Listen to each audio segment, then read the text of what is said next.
Good evening, everyone. Welcome back to the Entry Level Left podcast. I'm Matt. I'm Nathan. I'm Jared. And we have a real doozy for you tonight. So we're going to be discussing fascism and capital. In our previous episodes, we've talked about socialism. We've compared it to capitalism. We've delved into different understandings of capitalism ideologically. And we've separated what we think distinguishes a leftist from a more liberal Democrat. And then we've also, at this point, talked a little bit about how that intersects with the environment. And we thought that fascism and capital would make a great cherry on top to that. So with that said, in popular culture and online, fascism has become almost synonymous with like a general sense of authoritarianism, totalitarianism, or even autocracy. And the average U.S. liberal has very little contextual understanding of fascism or its examples in history. So instead, a lot of them seem to conflate fascism with like any policy or personage that they disagree with politically, even to the point that fascism tends to lose its meaning. George Orwell wrote in 1944 that the word fascism is almost entirely meaningless, saying that almost any English person would accept bully as a synonym for fascist instead. However, fascism as an ideology has a specific nuanced definition and requires a contextual historical analysis to properly understand. Fascism, as it is commonly understood in history, was pioneered by Benito Mussolini. The term fascism was first used in 1915 by members of Mussolini's movement, the Fasci of Revolutionary Action. The ideology of fascism came to prominence in the early 20th century in Italy before the First World War. The Italian term fascismo is derived from fascio, meaning a bundle of rods, ultimately from the Latin word fasces. This is the name given to political organizations in Italy known as fasci, groups similar to guilds or even syndicates. Fascists saw World War I as a revolution that brought massive changes to the nature of war, society, the state, and technology. So with that said, I want to open up a question for the group, and I want to pose this simply. What is fascism, and how is the ideology understood contemporarily versus historically? Fascism is actually a really tough definition to nail down. I think it was actually the first thing I ever asked Jared, like a side note, like, hey, what is fascism? Specifically, too, like what it is economically as well, which we'll probably get into a little bit more. Even if you go to look up what fascism means on Wikipedia, there's actually a whole page, aside from the main fascism page, just dedicated to the different ways of defining fascism. And it's pretty interesting because it's actually kind of divided up into like liberals, scholars, fascists themselves, anti-fascists, socialists, Marxists, things like that. And pretty much everybody has a different kind of answer about it. In a way, when George Orwell talks about how the word has been like kind of diluted, I think a lot of that comes from all those different definitions. It's kind of become like the Inkblot-Rorschach psychological test of political analysis, because depending on who's looking at it, you're really going to kind of figure out what they believe ideologically. So I'm sure we're going to cover different kinds of definitions as we go, but you'll notice that there's some kind of different bents on them depending on who you're listening to. As we kind of got into, it was originally coined by Benito Mussolini, who I think provides kind of like the ultimate core elements of a fascist movement. He thought the age of the individual had come to a complete end. He thought the new century, the 20th century, would be all about state power. Here's a quote: "Everything in the state, nothing against the state, nothing outside the state." He meant that literally. So like ideal fascist states would be involved in all values, as it would, quote, interpret, develop, and potentiate the whole life of a people. So it's like cartoonish how even fascists describe their own ideology. I would really just say in the simplest sense, fascism is essentially an extremely rigid and authoritarian nationalism. One in particular that identifies largely with traditionalism and the practices that sort of come with that, you know, hypermasculinity, patriarchy, orthodox religious practices, not always, but, you know, in some variation. But I think it basically takes all of that traditionalism and it positions the nation state and the identity with that nation state as being like the grand project of all of that, you know, traditionalism, national identity, and so on. So what you were saying with the end of the individual that Mussolini described, the state becomes the sort of culmination of that identity, specifically national identity.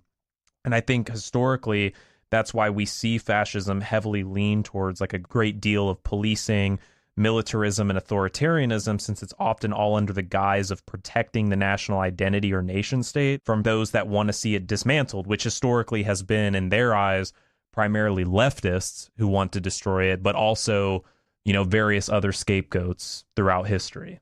Yeah, you know, so like the globalists, the Jews, whatever Yeah. whatever the flavor of the month is. So that's kind of how you could look at it historically from, you know, the horse's mouth from Mussolini himself. But I think fascists ultimately, if we want to get right down to the ideological roots of it, I think as Mussolini would describe it, like fascist ideologues believed that liberal democracy was pretty much like obsolete. And when fascism came about, you had a very distinct and almost unique sort of cultural environment where mass mobilization of the society, militarization, anticipating the First World War or, you know, the Great War, these type of things really, really changed the cultural landscape.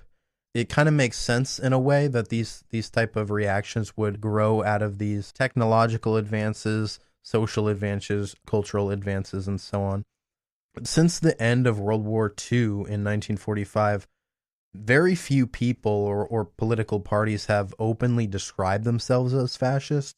We could all agree that the term is now pretty much used in a negative sense or pejoratively by political opponents in many different ways. On both sides. On both sides. So the descriptions neo-fascist or post-fascist are sometimes applied more formally to describe parties of the far right with ideologies similar to or rooted in 20th century fascist movements, like what we're talking about, like Mussolini's Italy or Hitler's Germany, or so on and so forth. I would say those are the primary examples that we see in modern history about fascism. According to many scholars, fascism, especially once in power, has historically attacked communism and definitely seems to attract support from the far right. So I think our listeners should keep that in mind. Maybe they've heard other people on the right or people in arguments online talk about how socialists are the real fascists or any of that stuff about how leftists are the real fascists, how, you know, leftists want to remove their free speech and all this stuff. But fascism as an ideology sort of attacks both conservatism and leftism in the same respect. So just to clarify, some specific characteristics of fascism that I think are extremely pertinent would be the nationalist authoritarian goals set forth by, you know, especially Mussolini and then Hitler with the Third Reich and so on. And then there's also like an economic element to fascism, which is hard to pin down. We'll talk about it a little bit later tonight. But there's a goal to transform revolutionarily the society under fascism. So I would almost consider it like a foil to socialism. It's like the opposite almost. It's like revolutionary thought for the bad guys. You know what I mean? That's the way I conceptualize it. So with that in mind, what do y'all think are some specific characteristics of fascism as an ideology?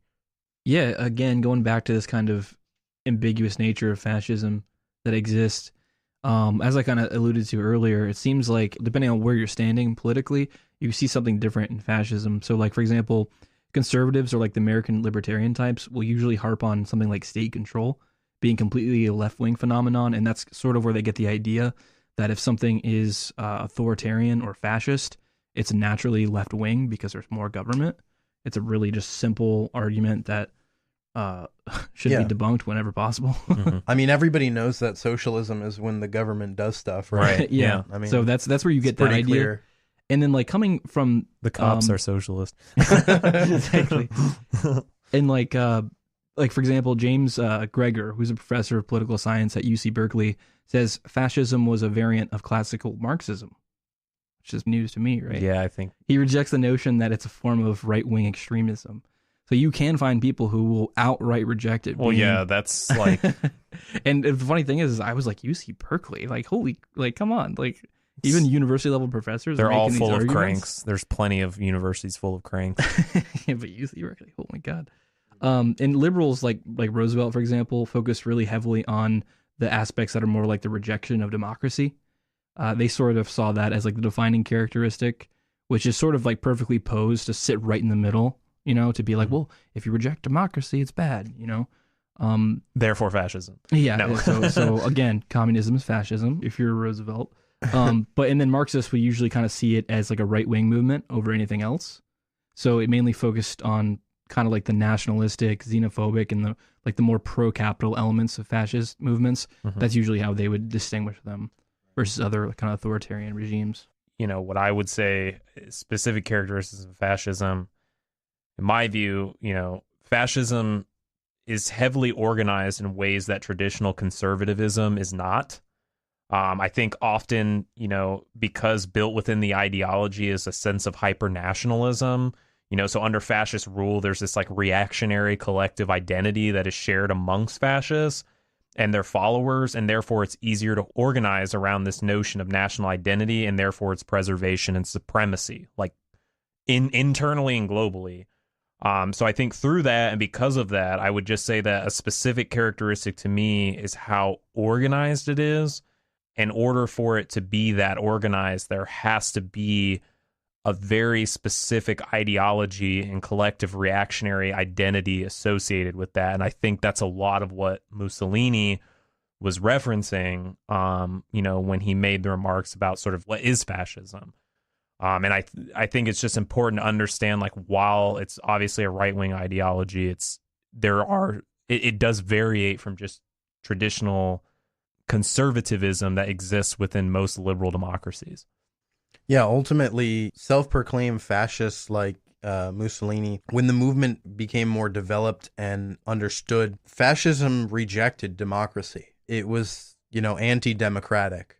So when you hear, conservatives or right-wing people compare fascism to communism or other things like that, it's really a non sequitur. Like those two things really don't make sense in comparison, because communism and socialism is inherently democratic. It's a democratic process from the ground up. So the productive forces within socialism are intrinsically democratic, because the workers are the ones who produce the wealth, and they're the ones who reap the benefit of the wealth of the society under, socialism. Whereas in fascism, you kind of have like a social Darwinistic approach to society. You have definitely an anti-democratic sentiment where it's more like a will to power almost. It's more like a might makes right kind of philosophy, the way that I look at it. Once again, it has like a very strict notion of reinforcing national identity and this like collective national identity and supremacy.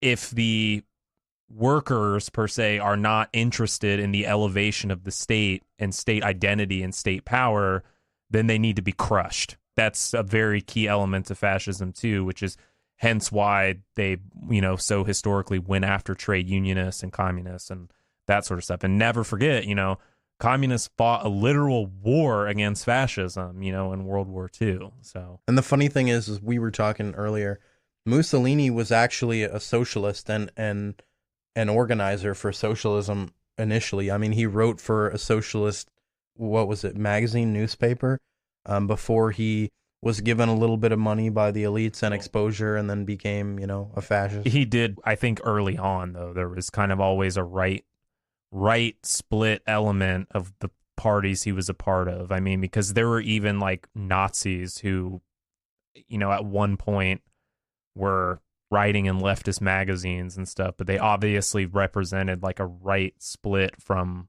what was traditionally seen as like a collective socialist movement that hadn't yet split from fascist elements, I mean, they were more out for themselves than anything else. And I think that's the real, the real litmus test is for the political spectrum, as it were.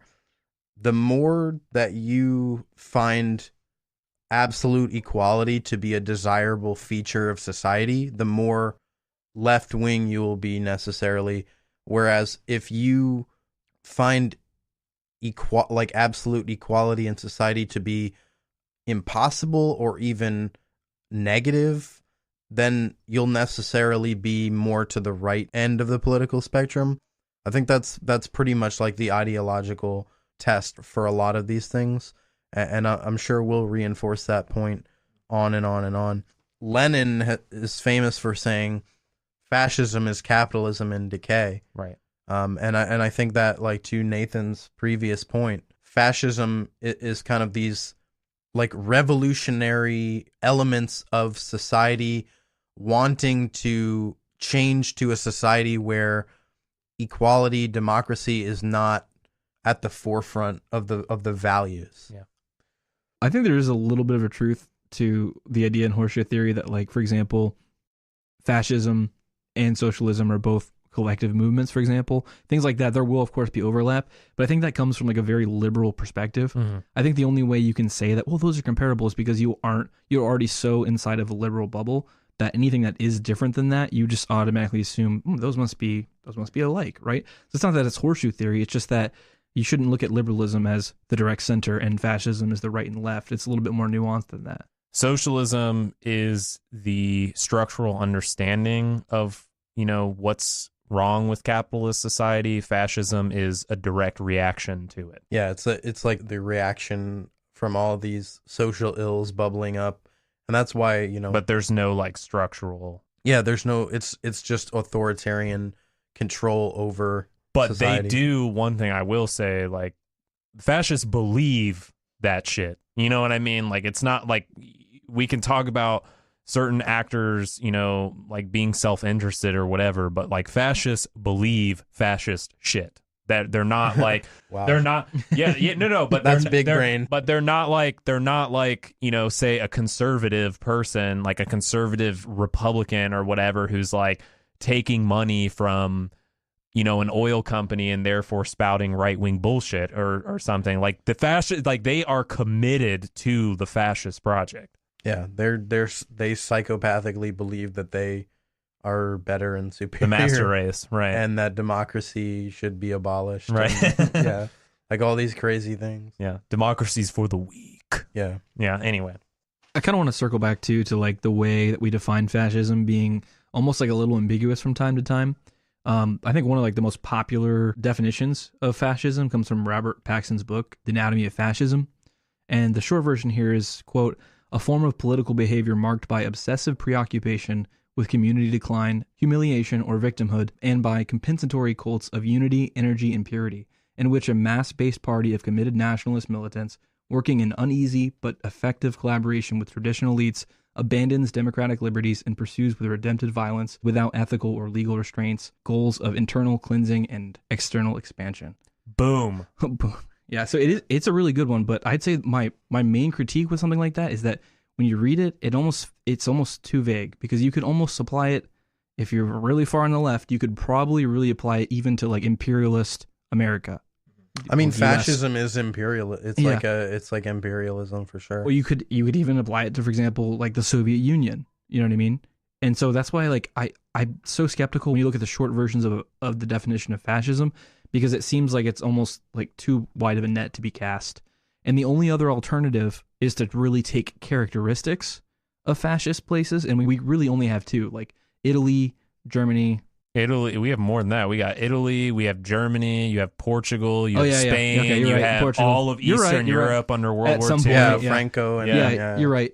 It feels kind of like we have this tiny definition that we try to make it all inclusive of all these different examples, and it just feels like sometimes it catches kind of, like I said, the other types of political ideologies. Well, it's not easy to define. I mean, every single fascist state that existed, especially under World War II, I mean, had differing characteristics, Yeah, definitely fascism is one of those things. Like, there are distinct characteristics to it, but the structure of it as an ideology can be hard to define, I think.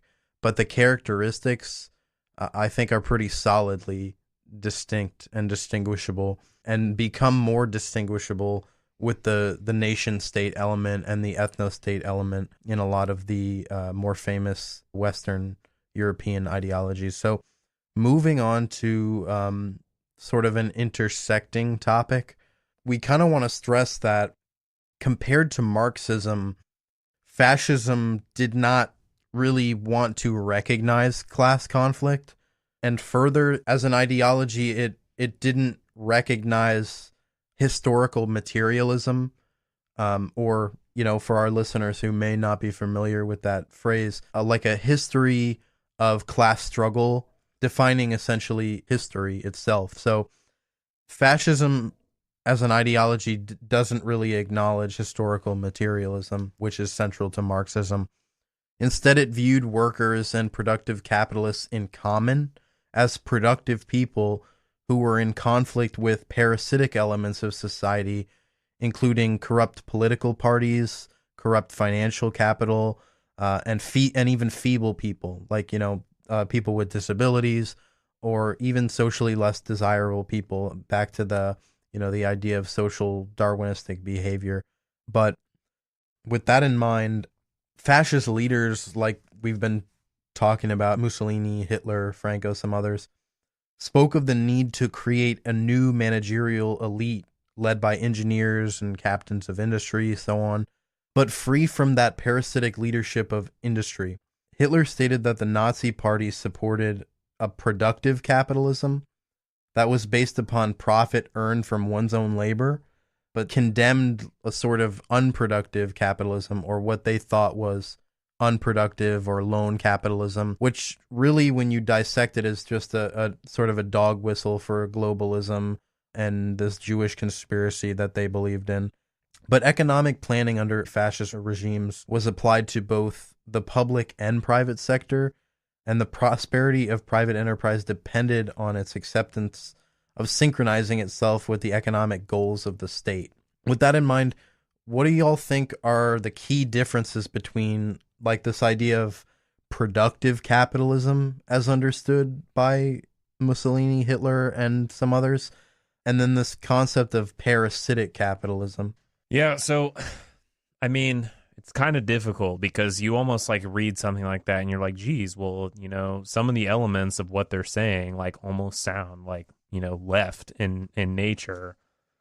But I think what they're really getting at, and you hear it in like Mussolini's kind of conception of this idea of productive capitalism, is they pretty much wanted their own brand of elites to run the capitalist mode of production as it has been.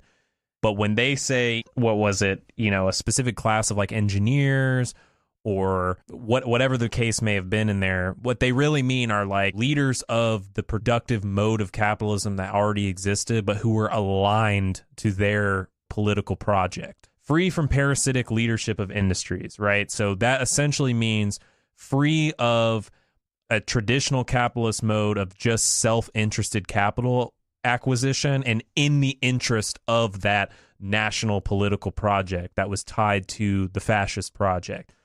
Because you see that sort of in fascist society where the economic modes that existed previously still continue with some degree of planning here and there, but it's largely the prior owners of industry just swearing allegiance to Hitler or whoever and continuing business as usual, and in fact using the blunt force of the Nazi Party, the black shirts, whoever, to crush trade unionism entirely.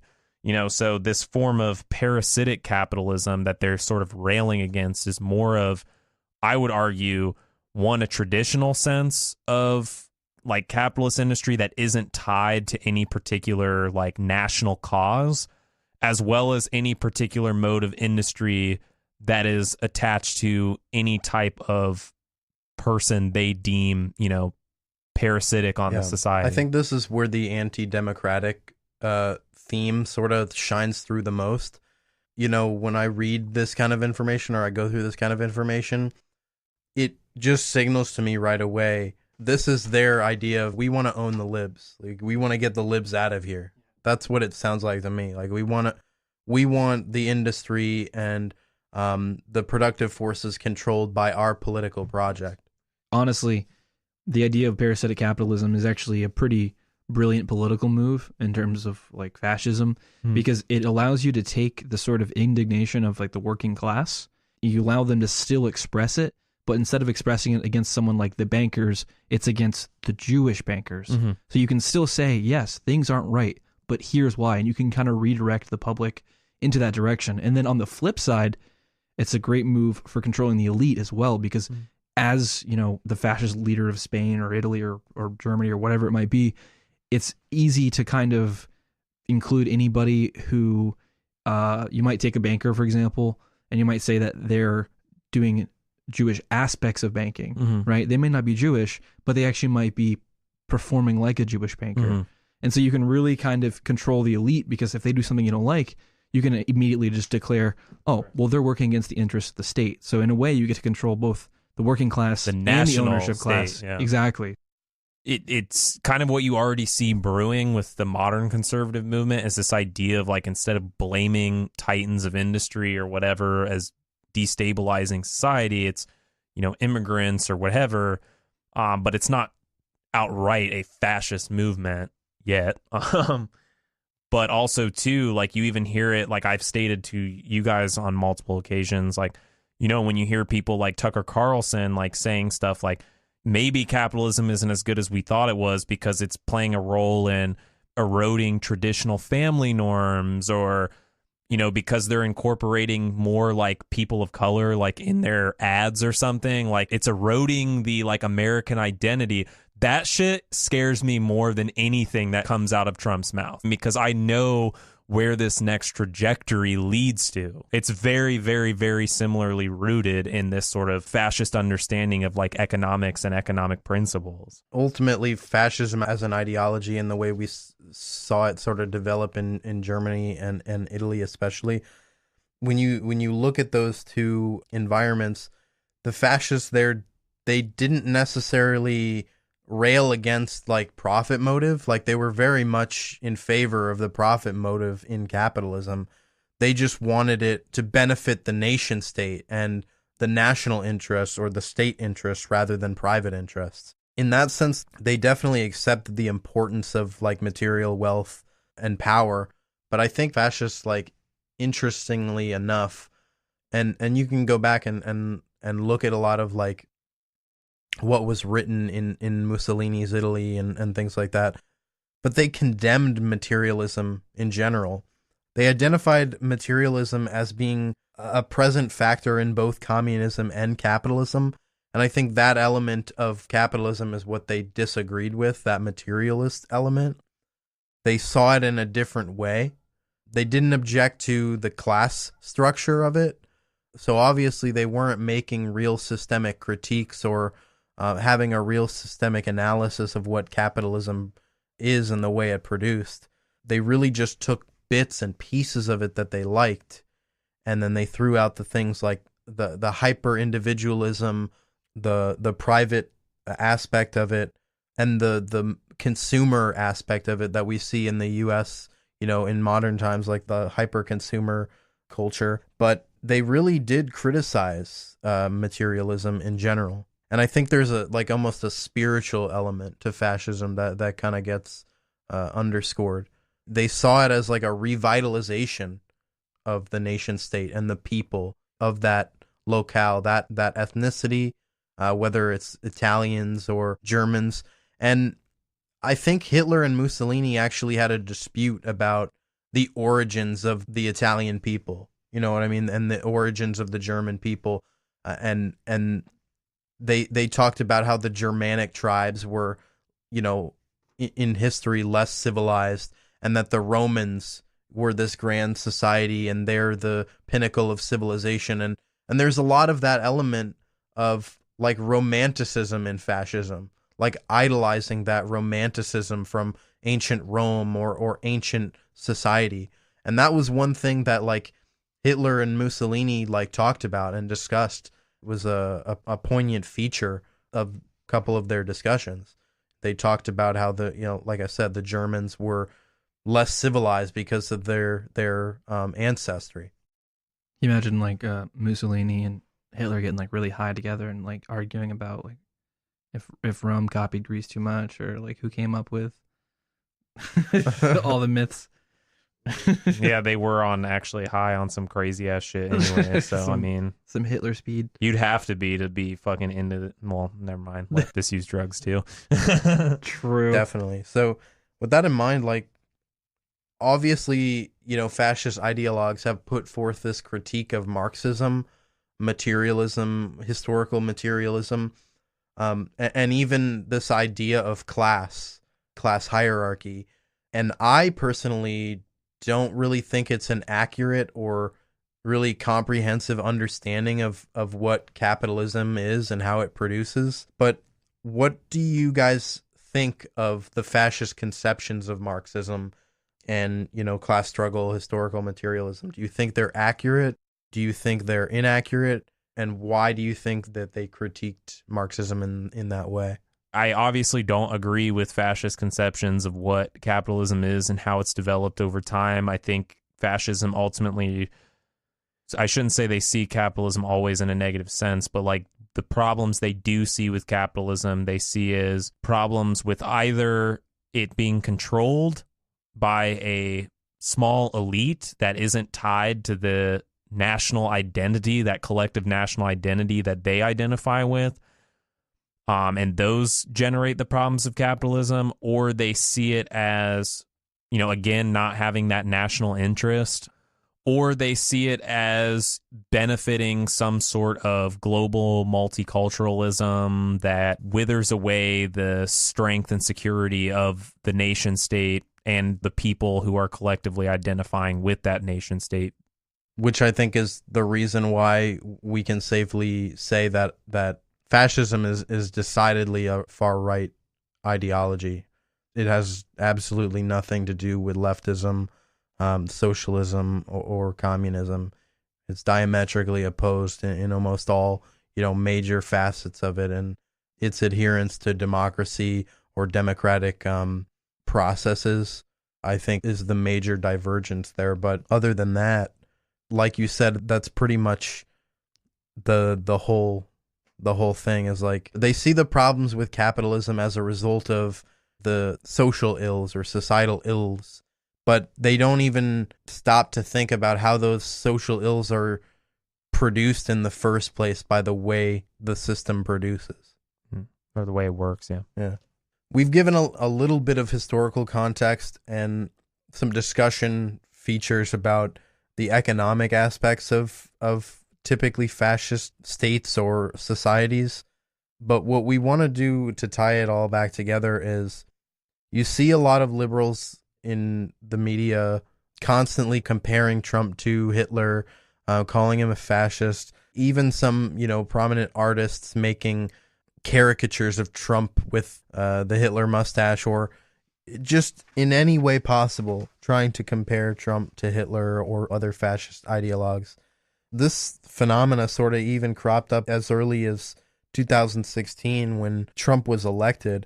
But the Washington Post had an article by John McNeil, who was a professor of history at Georgetown University, in which they compared Trump and his characteristics, policies, behaviors to that of actually Mussolini.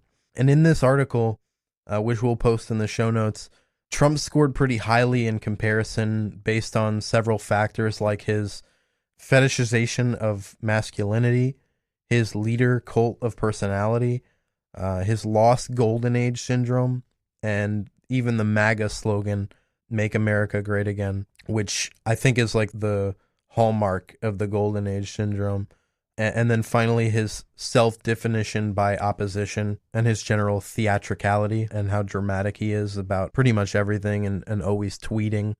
So with that said, what do you guys think are some examples of the Trump administration exemplifying some of these characteristics? In regard to, the Trump administration exemplifying some of those characteristics you listed, like I think the obvious ones, like the collective reinforcement of American patriotism and saying like what it means to be an American, which I think his policies and his stance on things have made it clear, which it's to be a white American.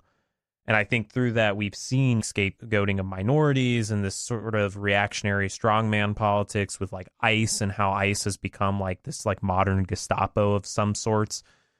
But to me, honestly, the thing that I was talking about with Nathan earlier that I think makes me most see like fascist characteristics in the current administration is like the just outright cartoonish nature of the Trump presidency. Like just literally saying fucking whatever he wants, like anything at all, anything that pops into his brain that he can get in 120 characters or less on a Twitter feed.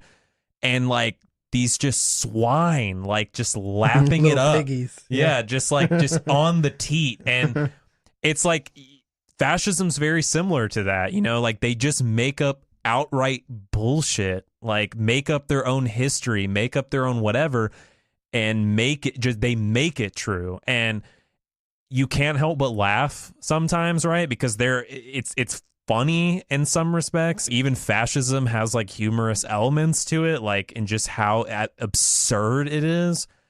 But it is also at the same time like deeply terrifying that they will believe anything he says. I mean, you've seen this, right? Like major news networks, like just literally reinforcing things that are factually incorrect, knowingly so. But it doesn't matter, right? Like, it doesn't matter if it's wrong or it's factually incorrect. They just are going to go with it. And that is really the kind of fascistic, scary element to me. I don't know. What do you think, Matt? Most people would agree that, like, America doesn't want a guy with the facts. Like, Americans don't really care about the facts for the most part. Like, most of them aren't concerned.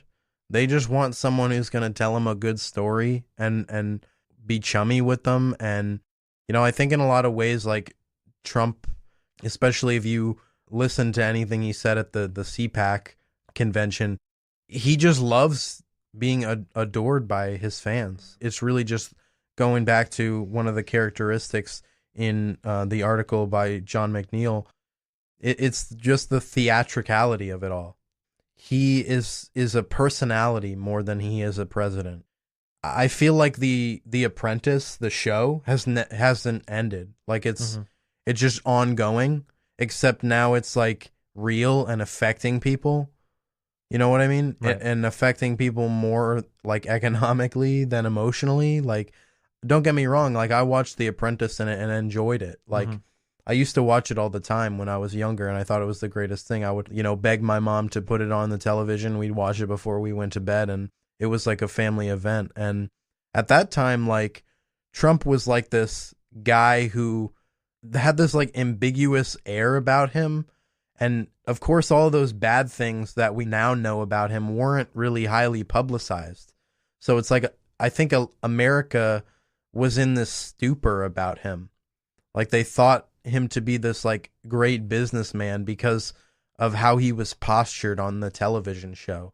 And I'll be dead honest, I think that The Apprentice was pivotal in making him the president. Absolutely. I think like the theatrics and the lies, they almost do a double disservice for liberals because it takes so much effort for us to sit here and debunk it and discuss it and go over it 100 million times, and then I'll give them the benefit of the doubt on this issue or whatever. By the time we're done discussing CPAC, there's going to be a whole nother thing that's coming up for us to all debate about and really analyze Trump and figure out what it comes from or what his intentions are, or is he fascist, is he not fascist? So I think all those things are almost in a way creating like an analysis paralysis for liberals, and that's something that we should be kind of aware of for the resistance camp. No, absolutely. I would actually, like, if there are any liberals listening, stop fucking debating the right. Like, stop. Like, it doesn't matter, even if we go back to our episode on climate change, like, it doesn't matter if we were to throw every fucking peer-reviewed statistic in their face. They just say, no, that's not what I believe. It's not true. It's all fake. It's a conspiracy. You know, like, and it's like, was that a Ben Shapiro right? Well, anything that you say is a conspiracy paid for by George Soros. I mean, the standard of evidence is so unbelievably like high. There is no standard of evidence because it's like you can't have a rational discussion with people who are convinced that their ideological beliefs are infallible. We've kind of all been there. So what? You do it. You finally do it. You win the argument on Facebook with whatever reactionary is commenting on your friend's status. and you did it. You totally debunked everything that they said, and they stopped replying, or they said, I don't know, and they just went away. Then what? Then next week, They're still you a see fucking the, conservative. You still see the same person commenting Right. on the same people's statuses with the same opinions. Right. You can't win. You're just wasting your own time. You might as well take your energies and focus them into something that you know might be productive. Get organized. Or seek out, like, if you're really committed to like arguing, like, recognize the difference between a good faith and a bad faith argument. If I had a nickel for every time I saw this online, I'd be a very rich person. People debating about like the quote unquote death toll of communism. Oh God, yeah. Like, Trap. it's an absolute like trap. And you'll see this because people will put forth this almost like colloquial understanding that, you know, it's just like implicit that communism is almost as bad or even worse than Nazism or, you know, fascism in general because it's killed X amount of people. But it's like they never put forth any type of real sourced, you know, number. They never like really hone in on what kind of issue they're talking about. It's always this like very narratological, like almost like mystical boogeyman, like number that is just accepted, or this idea that's just implicitly accepted with no examination. But that's like one of the things that I think is characteristic of a lot of this Trump era that we're now in politics. Like, you can't have good faith arguments with people when they don't even know what a good faith argument is. It's all just like theatrical stagecraft bullshit to them. Like, I know that people want to give others the benefit of the doubt as much as possible, but really what it is like they're piggies, so they're eating up the slop, the ideological slop that they're told to believe, and there really is no critique to it. There's no good faith argument to have with a lot of these people, and the quicker that you recognize that, the quicker that you can actually devote your time into doing something that does make a difference, like volunteering in your community, organizing politically, organizing strikes. If you can get into like a labor movement, if you can unionize your workplace, if educate those who are less educated on left issues. Exactly. Like, educate people, agitate, you know, propagandize. These are things that have real effects. And the quicker that you can get away from these traps, the better. But I think it all feeds into this idea or this characteristic, going back to the article, that really shines through for me in pretty much all of the other characteristics, is this hypermasculinity. This idea that we can kind of just like brute force any friggin' idea that we want. If we want climate change to not be real, all we have to do is say that it's not real enough.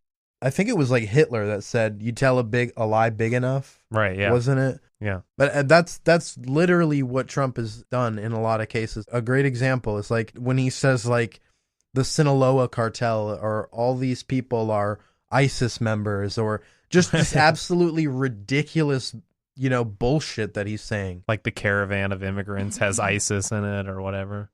Yeah, like the caravan of immigrants, you know, has ISIS. But it's like, these are ridiculously, like, objectively false claims, but the more that they're aired, the more credence that people lend to them, and it's like, at some point, you just realize that there's no up or down politically. Yeah. There's no left, there's no right, there's no X axis, there's no Y axis, there's no Z axis. You're in this, like, as Jared put it previously, is like this miasma of dogma. You either cling to the conservative dogma or you cling to the liberal dogma, and there's very little in between in mainstream media. And you better toe the fucking line. But that's what it is to me. You know, it's just this hyper masculinity that we can literally brute force even the most ridiculous, objectively untrue things, because no one with enough power is going to like systemically critique what we're saying or push it off the marketplace of ideas, like with enough power to make an effect. And I think that's the most insidious thing about our political system and environment in the US. Like, with all the moneyed interest, you don't have the ability to push these things to the wayside. Like, it's literally might makes right, and this hyper masculine idea of I can just literally say whatever the fuck I want. If I can punch you hard enough, basically, I'm right. It's like Big Brother syndrome, you know? I told you to do this and you're going to do it because I can beat the shit out of you. I think like there's a lot of elements of not just the Trump administration, but just kind of the right-wing climate in general right now that have lots of similarities with fascism. But I still am hesitant to say that Trump is really like a genuine fascist movement. And the reason I would say that is because I could still imagine that in 2020 or maybe 2024, we go right back to the big neoliberal wet dream until Trump has really crossed the line into fully removing, like any sort of democratic tools that we have. Is it fascism? No. If the power is still limited, and here's where we get into the dilemma. If you said the same thing about Germany right before 1930, you would say the same thing. Well, Hitler isn't a fascist because he hasn't done anything yet. Right. Yeah. So in a way, yeah, we need to be cautious. We need to keep having this conversation. Is Trump fascist, or how close is he to fascist? But at the same time, it's sort of hard to kind of ring the alarm until it's already passed. Well, if someone asked me if Trump was a fascist, I would say no. I mean, like the elements are there, and people are right to be concerned, but I would be less concerned with him as I would be his followers. Trump is an actual dumbass. Fascism is very, very organized. It's a very thought out ideology. It's very, very calculated. Fascism is a very calculated project. And I think Trump has proven to be full of shit. Yeah, he's a messy bitch. He's gone back and forth so many times and so many different things.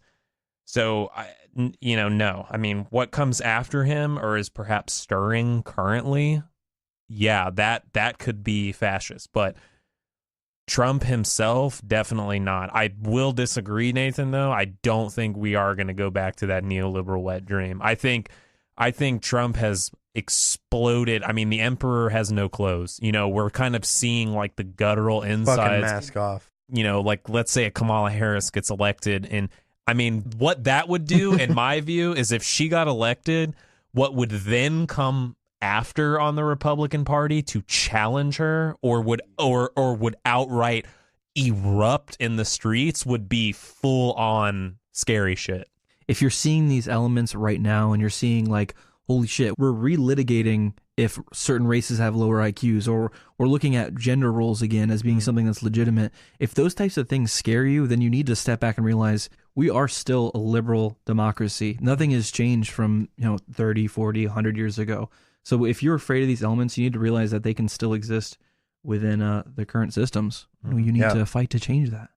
Hitler actually wrote that the only thing that could crush his movement would have been if they had all at once realized just how nefarious the Nazi movement was and then crushed it.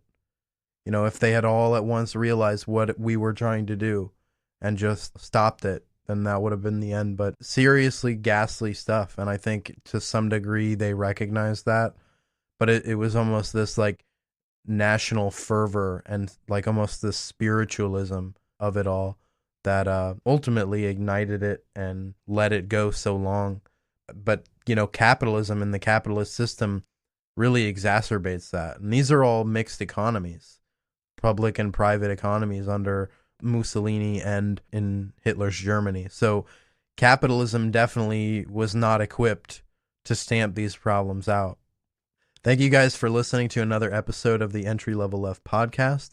We hope you've learned something, and we hope that you'll really just stop calling Trump a fascist and use your time on something more productive. Maybe start a union in your workplace or organize politically. Do something that makes a difference rather than just yelling at people who are committed to misunderstanding you. So with that, good night.